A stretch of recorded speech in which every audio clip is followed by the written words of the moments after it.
It was supposed to be just another story of true friendship and a stable marriage. But what you're about to hear is the kind of story that breaks anyone's heart. This is not a simple betrayal. It is a double betrayal, cruel and cunning, which came from two people she loved most, your husband and your best friend. Stories like this leave deep scars, and they're even hard to tell. But she decided to open her heart. And here, you will understand what it's like to lose everything at once. Trust, faith in people, self-esteem, and the desire to continue believing in love. This story of betrayal between friends, of fake friend and off-cheating husband, will mess with you.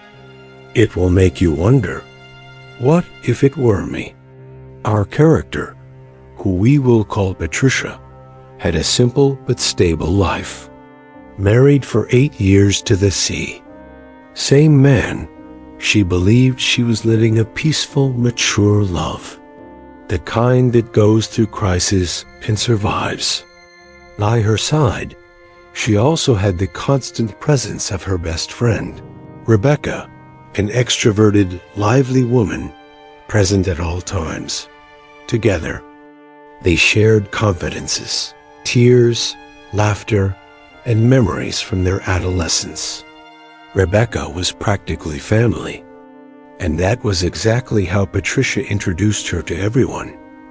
This one is my soul sister. But what Patricia didn't know, it was that this sister had already crossed a line from which there was no return. And the man she shared her bed. WITH also. For a long time, Patricia ignored the signs. Those details that the heart feels, but the mind refuses to accept. The strange looks, the exaggerated giggles. How often Rebecca came to visit, even when Patricia wasn't home. The husband's lame excuses, who said he was too tired to talk, but spent hours on his cell phone. She tried not to think of the worst. After all, she was his best friend, and her husband. Two people who, if they were up to something, they couldn't live so naturally. Right? Wrong. Because it was exactly in naturalness that they hid everything. The mask they wore was that of intimate coexistence and blind trust. And it was this trust that Patricia had to swallow later, like a bitter poison, when the truth exploded. The beginning of the distrust came on any given Sunday. Patricia noticed that Rebecca was more distant, but at the same time, more attentive to her steps. The husband, on the other hand, acted as if everything was normal. Too normal, even. The two were rehearsed, as if they were following a script. But one small slip changed everything. It was a message. A food delivery notice sent to the husband's cell phone, but with Rebecca's name in the order history. A dinner that Patricia hadn't made, and that supposedly didn't exist. At first, she tried to convince herself that it was just an app error, but that kept hammering away.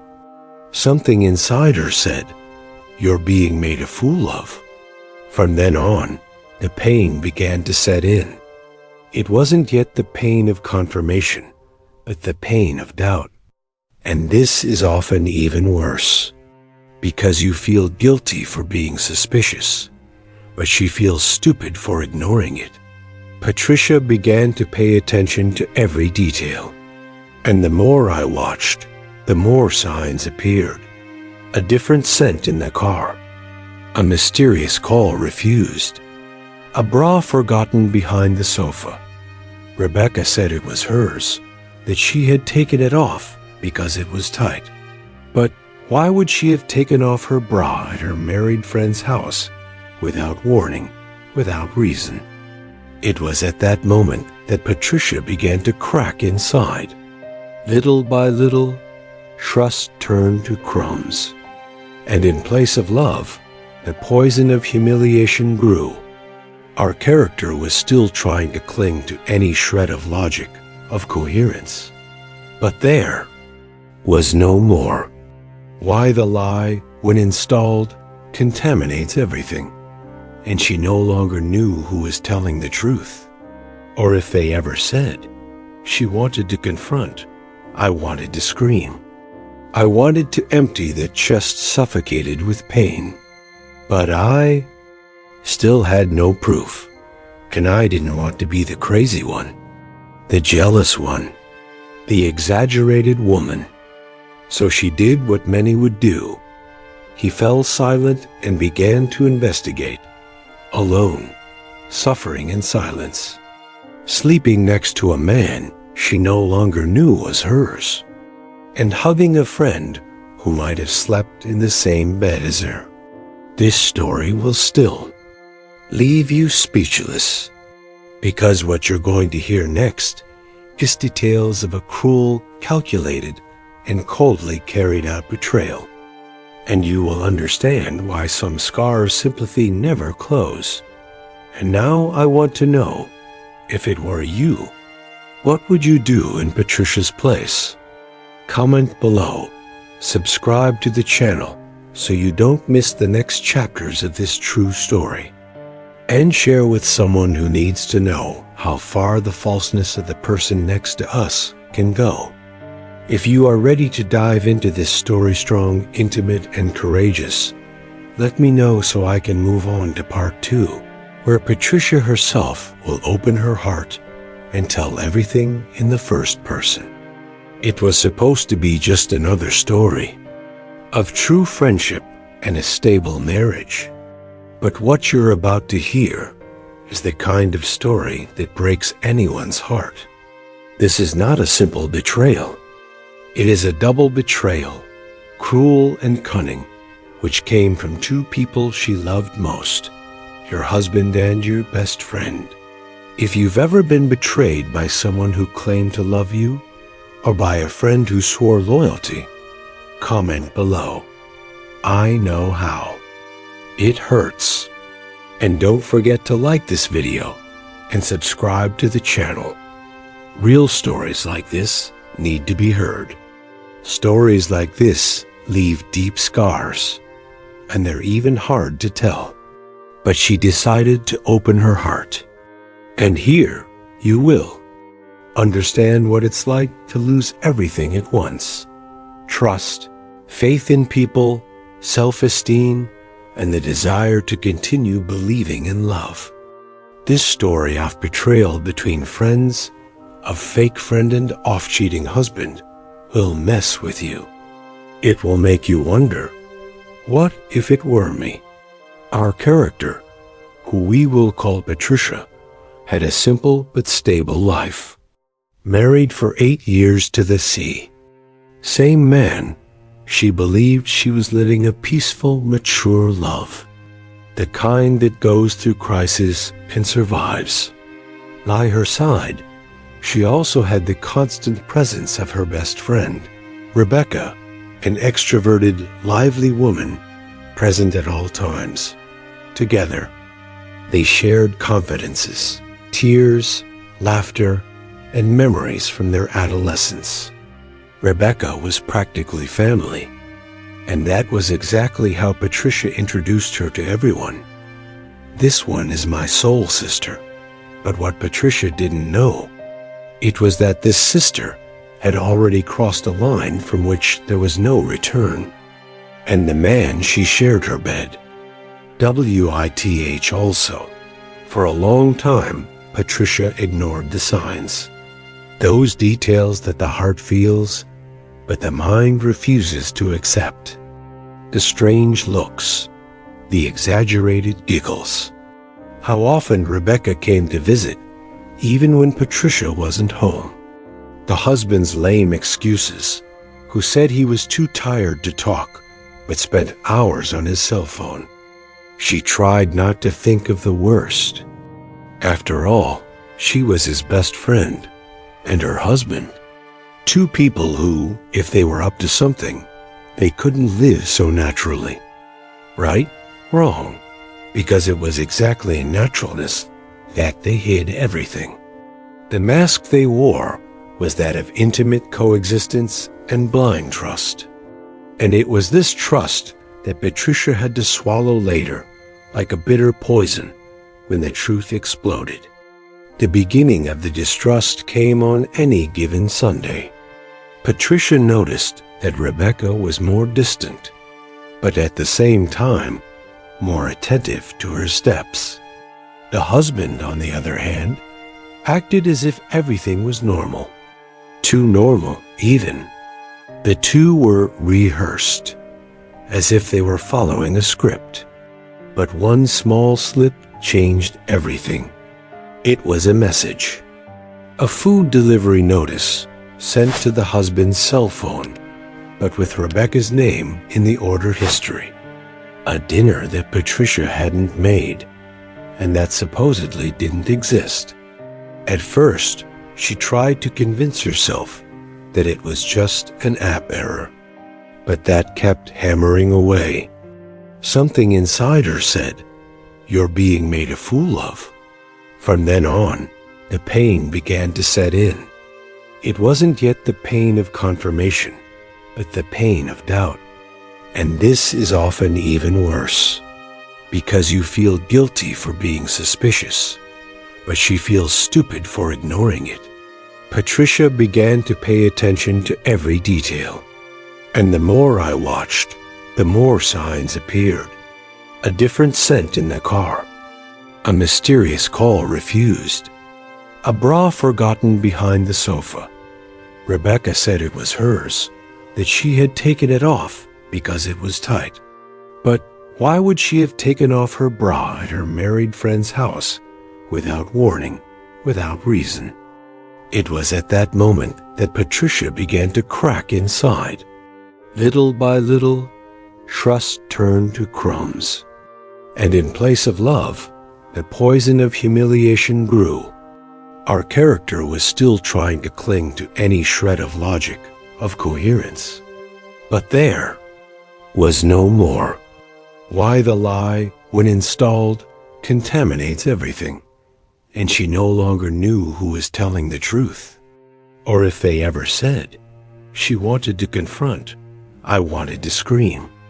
I wanted to empty the chest suffocated with pain.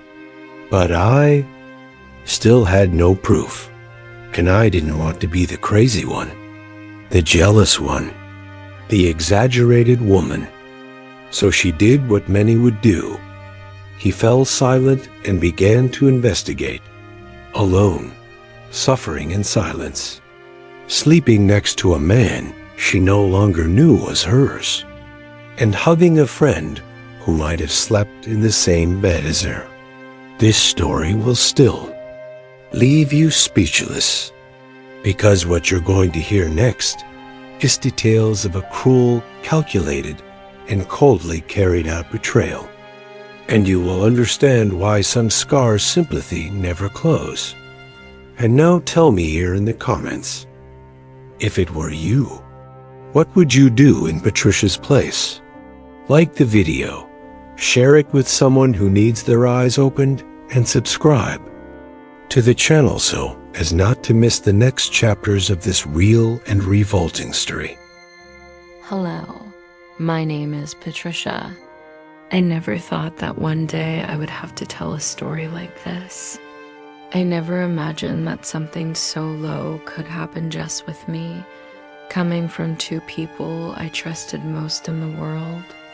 I'm still trying to figure out where it all started to fall apart. Sometimes I find myself staring at the ceiling in the middle of the night, wondering if there was a specific moment when I could have noticed. If there was any exchanged glances, any strange gesture that escaped me.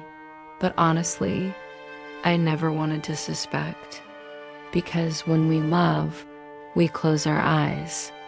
We choose not to see. We cling to the idea that certain people would never be capable of harming us. I felt safe with him. My husband, Marcos, was the kind of man who seemed too calm. He had a gentle manner. He wasn't given to many words, but he made me laugh at the right times. It wasn't perfect, but it was mine. And that, for a long time, was enough for me. Rebecca was my best friend since I was 13. She was the person who knew everything about me, my falls, my victories, my crises, my scars. We called each other almost every day. She would show up at my house unannounced, come in, open the fridge, sit on the couch and say, "I'm home." And it really was. What I felt for her was almost sisterly love. And so when the signs began to appear, I blamed myself. I blamed myself for distrusting her, for thinking nonsense, for imagining myself betrayed by the very person I trusted most. I still remember the first Sunday when something tightened my chest. We were all sitting in the living room, me, Marcos, and Rebecca. She had stopped by for coffee, a routine thing. But there was a moment when I went to the kitchen to get some sweetener. And when I came back, for a second, I saw their eyes meet. In a strange way, fast, disguised, but natural. At that moment, I swallowed hard. I pretended I didn't see. But the discomfort remained there, hammering. That night, when I went to bed next to Marcos, I felt disconnected. It was as if there was a chasm between us. I tried to make conversation, I tried to be affectionate, but he was distant. Far from me and close to another, I knew. Inside me, I already knew. But how to prove it? How can you accuse someone without being sure? It was then that I began to observe every movement, every step. And little by little, what was intuition began to become certainty. Rebecca started to appear more. Sometimes I would go out to do something, and when I came back, she would already be home. Always with a silly excuse. I came by to wait for you. I missed you. I wanted to talk to Marcos about that project he mentioned. Project? Since when did she talk to him so much about projects? And Marcos. He wasn't even trying to hide it that much anymore. He started going out more, saying he had meetings, but he was too tired to have dinner with me. But she arrived with her hair done and new perfume. I noticed. I've always noticed. But the heart is foolish. We hope it's just imagination until that delivery notice arrived. I had his cell phone in my hands because I had asked him to order pizza through the app. His already had the card registered. When I went to check the previous orders, there it was, delivery to Rebecca R. And the address? Ours, our home. The throat dried up. His hands sweated. My world spun. I pretended I didn't see it at the time. I handed the phone back and went to the bathroom with a queasy stomach. I cried in silence, trembling, and you decide. I need to know the truth. In the following days, I began to take action. I disguised myself. I pretended to be normal. But inside, I was just fury, disappointment, anger, and sadness.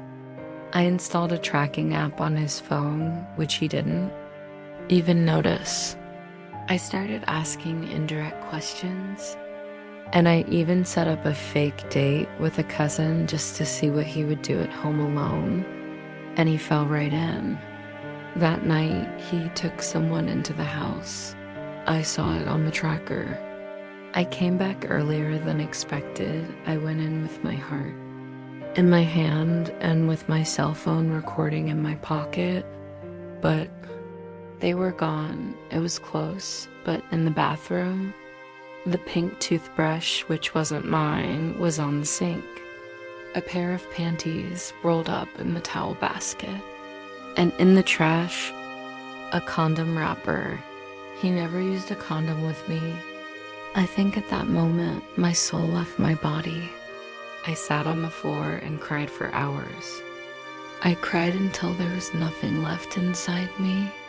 The next day, I called Rebecca. She answered with her usual sweet voice. He pretended to be normal, and he even asked if he could come over to my house to see me. That viper, that traitor, that woman. I called sister. I said no. And there, in that no, she must have felt that something had changed, because she never showed up unexpectedly again after that.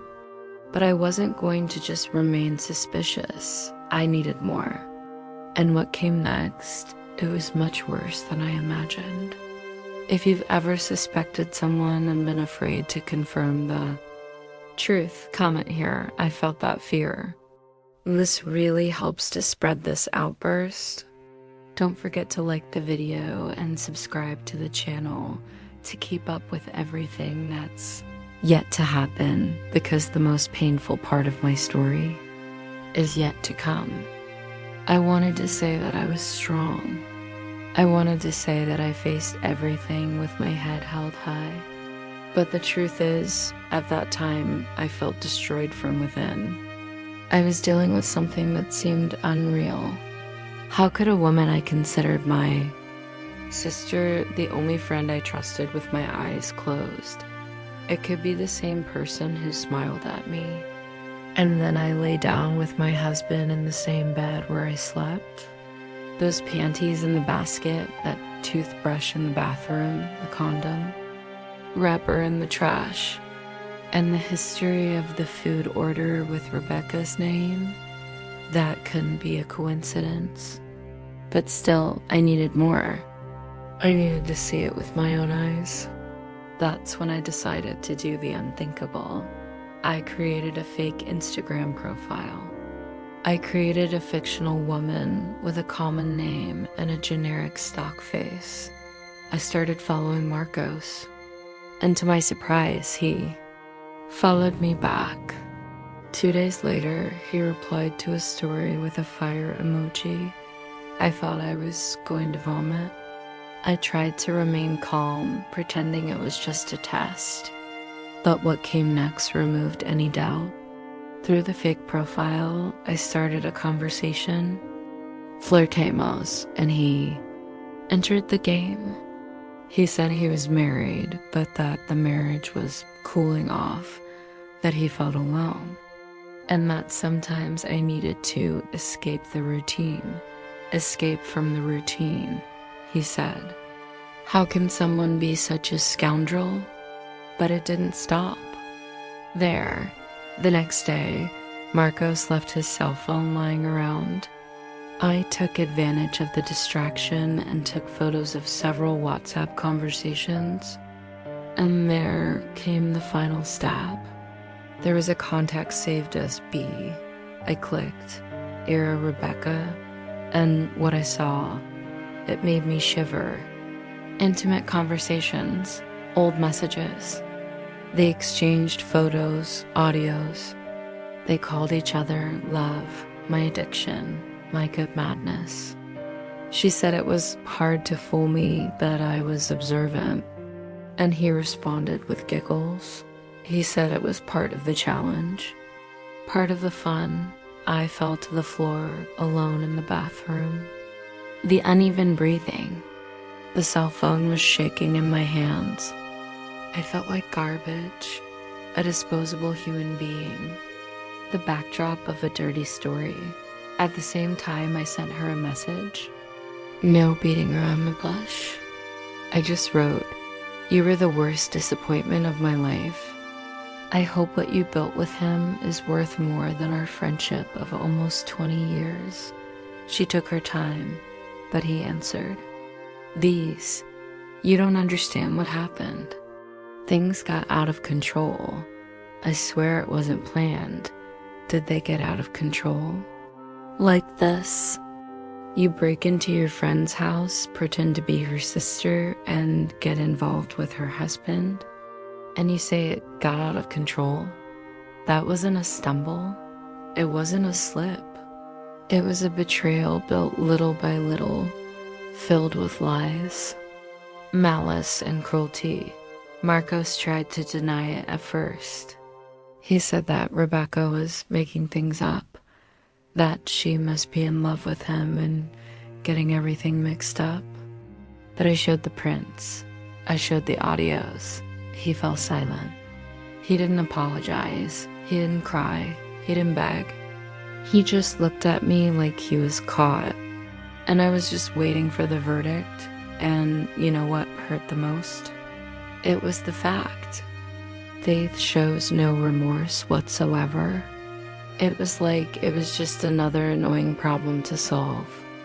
That night, I didn't sleep at home. I grabbed a backpack, went to my mom's house, and locked myself in my room like a broken teenager. My mother didn't understand anything. I didn't have the courage to tell him at first. I just cried in her arms like a baby. I cried everything I swallowed for weeks. The doubt, the anger, the shame, the disappointment. The next day, I woke up with a swollen face and a lighter heart. Because a part of me, no matter how much it hurt, felt relieved to finally know the truth. I wasn't crazy. It was no exaggeration. It wasn't paranoia. They were really fooling me. And as much as it hurt, now I could breathe without feeling like I was drowning in a lie. I spent days thinking about what to do. Everyone was told. Both of them were exposed. He disappeared from their lives without saying anything. I received messages from both of them. Rebecca sent a long letter. She said she felt sorry, that she never wanted to hurt me, that she got involved with Marcos in a moment of need, and that ended up falling in love with him without wanting to. Without wanting to, it was all unintentional, right? Marcos, in turn, was direct. He said he knew he made a mistake, but that I didn't feel anything for myself anymore, and that intended to start from scratch with it. It was at that moment that everything in me died. Sadness gave way, Tosco. They didn't just betray me. They planned to move on together. And they still treated me as if I were an inconvenient obstacle, a difficult phase that they needed to overcome to be at peace. There I decided they weren't going to get out of this clean. But before I tell you how I reacted, you need to understand what I did next was not out of revenge.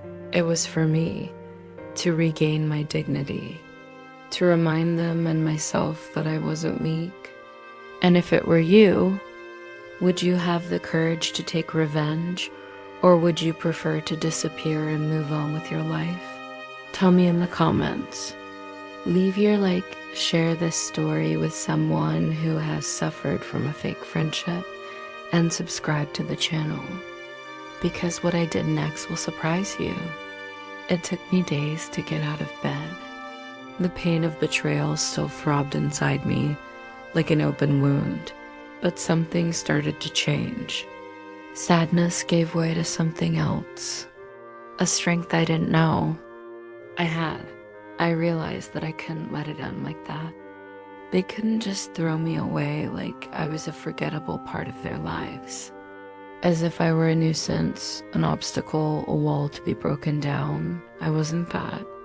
And I decided I wasn't going to leave the scene quietly. They had hurt me, disrespected me, deceived me, but I still had my dignity. And it was with her that I was going to act. I started to calmly plan my exit. I didn't shout, I didn't make a fuss. They expected it. They expected me to explode, to lose control, to humiliate myself, but I did the opposite. I returned home a week later with my head held high. Marcos was there waiting for me, with that look of someone who wanted to avoid conflict.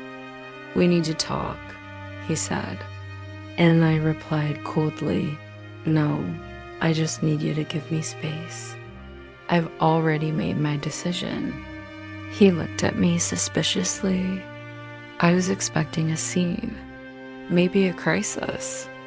But I just went upstairs, grabbed my things, put them all in labeled boxes, meticulously organized, and said, "You have 72 hours to get out of this house.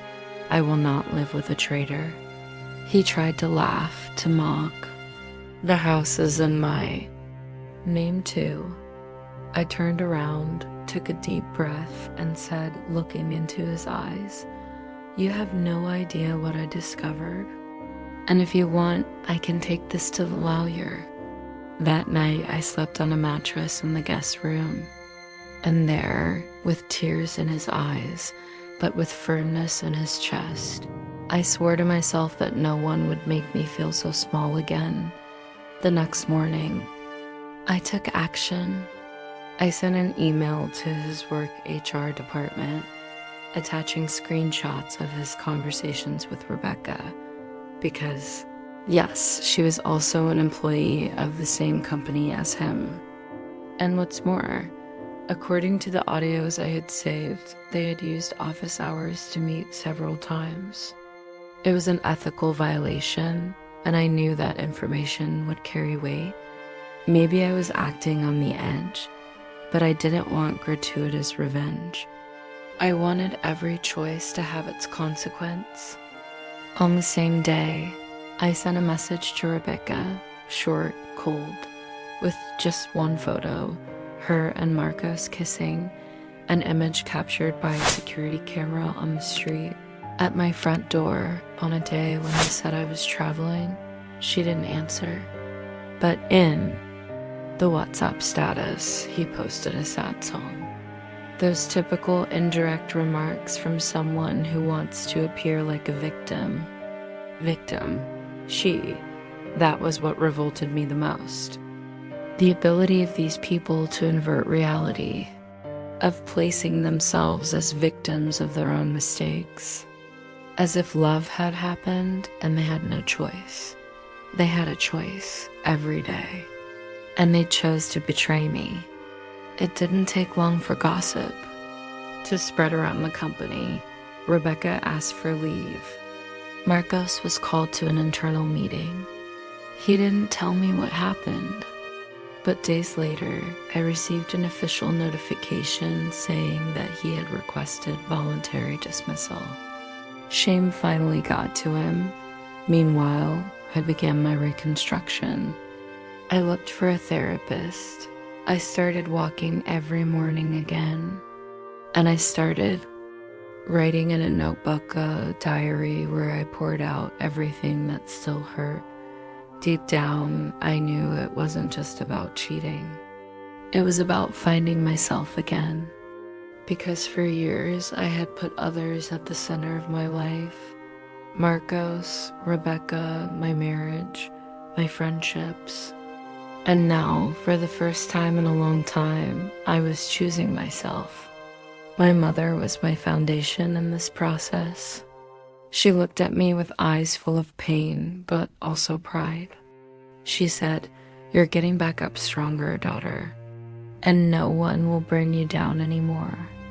But there was one last thing I needed to do: talk to Rebecca's parents. It may seem strange, but her parents were practically my uncles at heart.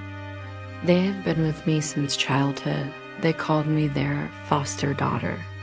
And I knew they still thought Rebecca and I were inseparable, so I made an appointment with them. I went to the house where I grew up visiting, where I spent Christmases, birthdays, weekends. I went with my heart in my hand. And when they welcomed me with that sincere hug, I cried. I sat down with them and told them everything. Take it easy, with maturity. I showed the evidence, the prints, the audios. He said he didn't hate them, but that I needed to get away from everything that reminded me of that pain. They were in shock. Her father cried. The mother, in silence, only said, "I can't believe it." Rebecca would never do that to you, but she did. And now there was no point in denying it anymore. When I left there, I felt lighter. It was as if I had closed a cycle. The truth had been told. The dirt had been exposed. The wound was open, but clean. And I knew that from that moment on, the healing could finally begin. Have you ever had to cut someone out of your life, even though you love them? If this story touched you, comment below with "I had courage," like it, share it with someone who deserves to hear it, and subscribe to the channel. The most part, the next morning, I woke to a different silence in the house. It wasn't the silence of someone sleeping ... It was a cold, hollow, almost mocking silence. Enrique had already left without saying goodbye. The open cereal box on the counter and a dirty spoon in the sink were the only traces he left. The smell of last night's dinner still lingered in the air like a cruel irony.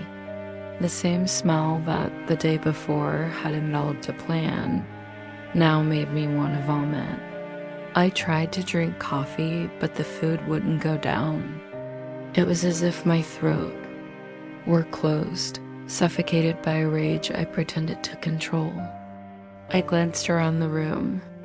The pillow he'd knocked over was still on the floor.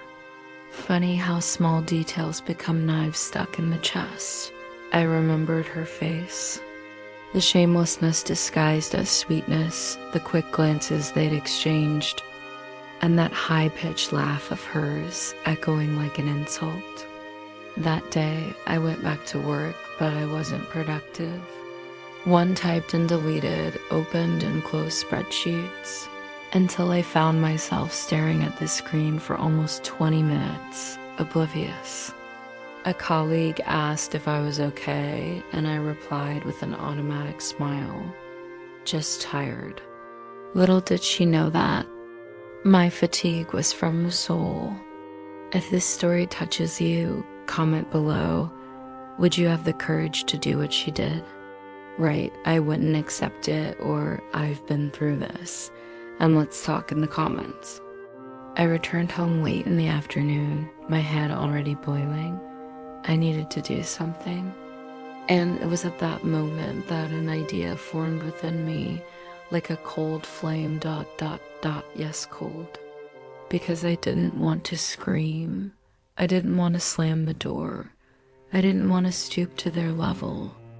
I wanted him to feel the weight of his own betrayal in the most cutting way possible, calmly, precisely. I began planning my counterattack. It wouldn't be revenge, it would be emotional justice. And to achieve that, I needed to continue dissimulating. In the days that followed, I was the perfect wife. I made his favorite coffee, suggested movies for us to watch together, and tidied our room with more care than ever. And he ... well, he was at peace, believing it was all over. On Friday, I decided to invite him to a special dinner, just the two of us. I said it with a smile on my face, the kind that confuses. He even got emotional. I feel like we're getting back to how we were, he said, resting his head on my shoulder. I held back a laugh. That was exactly what I wanted, for him to believe it. I spent all Saturday planning dinner. I chose his favorite food, his favorite dessert, and prepared everything with care. But the main course, well, that wasn't on the menu. The real dish of the evening would be served at the table with words, not cutlery. At 8 p.m., he arrived, excited. He even brought wine. He kissed me as if we were newlyweds, and I kissed him back, every gesture, every look, every lie. When he sat at the table, he thanked me. You don't know how much this means to me. And for a second, I almost hesitated. But I took a deep breath. I knew what needed to be done. I served the appetizer calmly, We made small talk. I laughed at his lame jokes. He didn't even notice I was barely eating. When the main course arrived, he delighted in it. He said everything was delicious. And then, when it was time for dessert, I got up, went to the room, and returned with a small box. I placed it on the table. He asked, "Is this for me?" I just nodded. He opened it with a smile, which faded as he began to understand what he saw. Inside were the printed messages, the photos, the screenshot of the motel reservation, everything. He turned pale. He tried to say something, but I calmly interrupted. I just wanted you to taste what it's like to be deceived, even if only for a second. He froze, and me, I smiled. I smiled in pain, but I smiled, because for the first time I felt like I had regained control of my story. I got up from the table and said, "Dessert? It'll have to be at her house today." And I left, just like that. I left with my chest exploding but standing up. That night, I slept elsewhere. I couldn't cry or scream. I just stared at the ceiling, reliving every second, every detail, and asking myself, did he think I'd never find out? Or did he think that if I did, I'd forgive him? Now, everything was different. But the most important thing was Theta was different. After that call, something inside me broke completely. I wasn't the same anymore. The woman who spent years trying to understand the silences, the absences, the averted glances, she died that night. And in her place was born someone who no longer cared about appearing calm or sweet. I was pregnant, yes, but I was also hurt, humiliated, and with a rage that burned inside and kept me going. Over the next few days, he acted as if nothing had happened. He treated me with forced affection, asked if I needed anything, brought me chopped fruit, massaged my feet, all with a practiced smile. I wanted to vomit. With each attempt he made to be kind, I felt more repulsed. I began to plan, not violent revenge, but something crueler, more surgical, more symbolic. I had a name. The name of the woman he thought he could hide from me forever, and now I had a daughter to name. If you've made it this far, comment. He had no idea what she was capable of.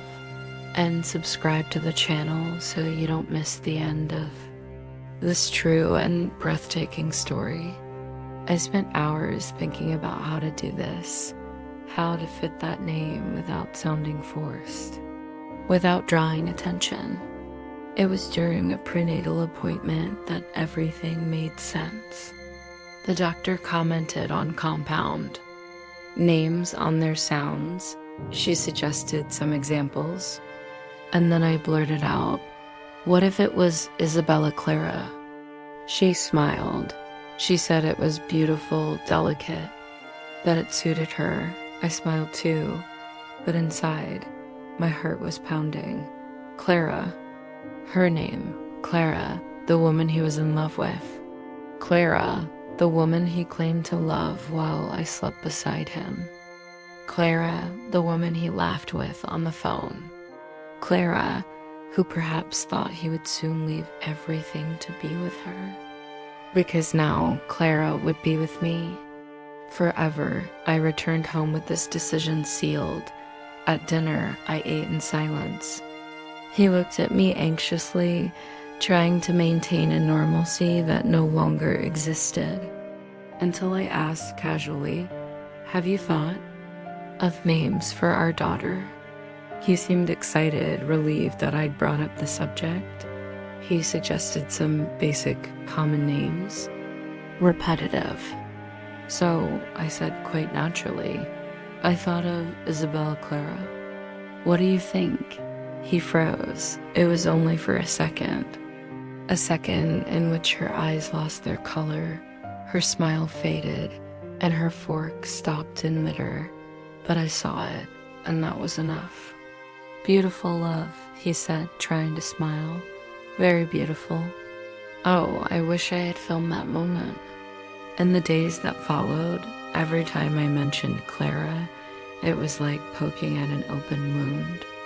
And the more he tried to hide his discomfort, the more I repeated it. I made the entire trousseau with her name.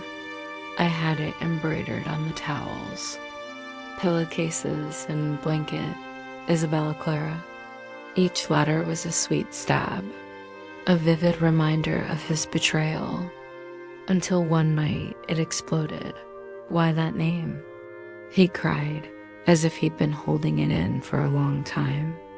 "Isn't there another name in the world? Why Clara?" I feigned surprise. I turned my face calmly and replied, "Because it's a pretty name." "Don't you like it?" He didn't answer. He just left, slamming the door, and that's when I realized I had won. It wasn't just about naming my daughter. It was about showing him that I knew, that he was no longer in control, that the quiet, peaceful woman from before was gone. But the story is not over yet, because the real turnaround was yet to come on the day of the birth. The next morning, I woke with burning eyes. The previous night had left a bitter taste, not because of the food, but because of everything I was feeling. The feeling of having to maintain control in front of them, smiling, serving, pretending, exhausted me completely. I didn't sleep well. I relived every second of that dinner, replayed every look they exchanged, every awkward silence. And what was eating me up inside wasn't just the betrayal. It was the lie. The meticulous construction of a parallel reality, where I was the perfect wife, blind, submissive, where he thought he was too clever to be discovered. However, that morning, something shifted in me. I decided I wouldn't torture myself anymore trying to understand why he did it. The betrayal wasn't my fault. It was his choice. Cowardly, disloyal, cruel. But before making any decisions, I needed to truly confront him. No masks, no indirections. No hiding behind dinners poisoned with irony and pain. He was in the kitchen, drinking coffee as if nothing had happened. His nerve disgusted me. "Did you sleep well?" he asked in that casual tone that now sounded offensive. "You don't have to pretend," I replied. "I know." He stopped stirring the coffee. "You know what? You know what? The affair, the other woman, the lie, the betrayal, the smell of cheap perfume in your car, the schedules that don't match, my intuition screaming at me every night. I know everything." He was silent. His face was frozen. The cup was suspended in midair. "I saw you with her yesterday at the restaurant before you came here." His hand trembled. The color drained from his face. But even so, he tried to deny it. "You're mistaken. That wasn't who you think she was. She was just a coworker." The anger I felt at that moment was so great that I thought I might explode. Stop lying," I screamed. "You had the nerve to drag me into your charade, to have this woman sitting at my table in my house, eating food I made. Do you know what that means? You disrespected me as a woman, as a wife, and as a human being." He stood up nervous. "Everything is out of control now. It wasn't supposed to be like this. So how was it supposed to be? Huh? Answer me. Was I supposed to keep being deceived? Was I supposed to keep washing your clothes while you soiled the bed with someone else?" He didn't answer. He stood there as if he were in a courtroom, and at that moment he was. If you've ever experienced something similar, comment. The worst pain is the lie after the betrayal. Let's open a space for support and venting in the comments. He tried to get closer to me. He touched my arm. Let me explain. Explain what? That you were needy? That I wasn't enough? That it was a slip-up? I laughed contemptuously. I would accept the truth. The pain of the truth is hard, but it's worthy. The lie is rotten. You rotted me inside. Then he did what I least expected. He started crying, an ugly, muffled, guilt-ridden cry. I was wrong. I got involved with her when things between you cooled off, when you became more distant, colder. But I never stopped loving you. That sentence made me feel sick. You never stopped loving me? Is this what you call love? You dumped me and kept coming back to bed with me. You said you loved me, made plans with me, and at the same time maintained a relationship with someone else. You don't love me. You love what I represent to your image, for your comfort. You love the role of the perfect wife, but love ... really love. You don't know how. He knelt. I swear, he knelt. Please don't break us. It was a mistake. I stopped. I swear I stopped. I stared at him kneeling, and I thought, how many times has this scene happened in other houses, with other women, with other fake tears? And in that moment, the answer came as clear as the sunlight streaming through the kitchen window. You didn't stop. You just got caught. That was the end. I left. I left him there. I went to the bedroom, grabbed some clothes, put them in my bag, and left. Without shouting, without breaking anything, without drama. The greatest punishment for him was to see me leave without making a fuss, silently, because there, in that silence, lived all my disappointment, all my love ripped out by the roots, all my pain. I spent days at my sister's house. I couldn't eat. I couldn't speak. I just cried. He texted me every day. He tried to justify himself. He said he would change, that he loved me, that he would do anything to get my trust back. But trust is like broken glass. You can try to glue it back together, but the cracks will remain visible. And every time you touch it, you risk cutting yourself again. I looked at my cell phone and thought, is it worth going back and living with fear, with insecurity, with the ghost of the other woman in our bed? The answer was forming inside me, but I wasn't ready to say it out loud yet. All I knew was that I deserved more, and that, perhaps for the first time in a long time, the next day, after that silent night, I woke before sunrise. His face was still turned to the wall. I stood there, staring at the back of a man I once swore I loved. I felt such an emptiness. It felt like my soul had slipped through the sheets. I went to the kitchen and started making coffee, like I did every morning. I set the table. Bread on the grill, coffee brewed, papaya cut. I knew it was the last time. He came in with that air of someone who wanted to pretend everything was fine. He tried to kiss me, but I turned my face away. He understood. We remained silent. A silence that screamed. After he left, I sat in the living room and stared into space. My phone vibrated, notifications, messages from friends, family. I ignored them all. I called my therapist and asked to move up my appointment. I needed guidance. That afternoon, I heard from her. You've been betrayed in every way possible, but you're still trying to save someone who let you sink. That hit home. She was right. It wasn't about him anymore. It was about me. That night, I made my decision. I prepared everything carefully, with love, and with a hint of irony. I made a candlelit dinner, pasta with white sauce his favorite. I opened an expensive wine, saved for a special occasion. This was the occasion, a farewell. When he arrived, he was surprised. He was visibly nervous. Perhaps he suspected. He sat at the table. I served him calmly, in silence.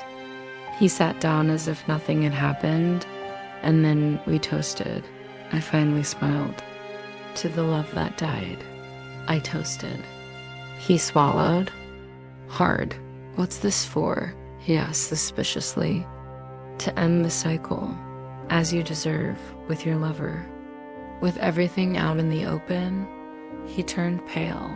Like this. I got up from the table, went to the living room, and came back with an envelope.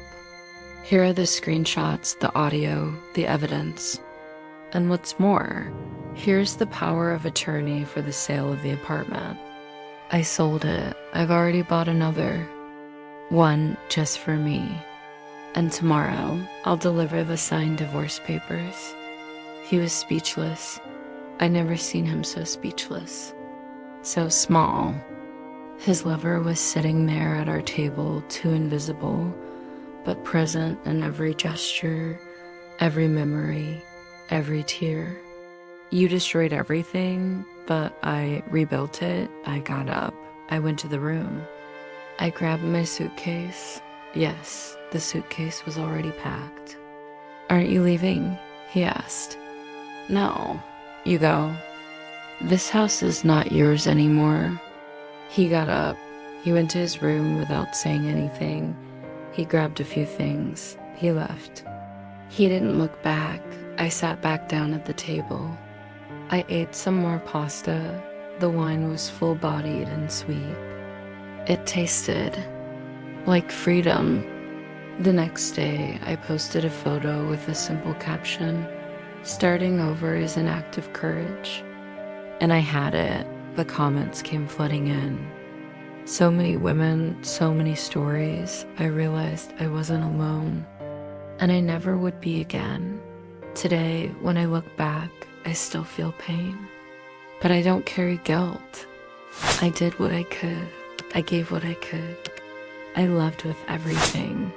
But now, I love myself more. And best of all, I never had to cook for two again. Comment below, would you have the courage to prepare a dinner like this? What would you do if you were in her shoes? If this story touched your heart, subscribe to the channel and activate the bell so you don't miss the next real, intense, and exciting stories. See, share with someone who needs to hear this story. Check out the playlist with other stories of real betrayals in the pinned comments.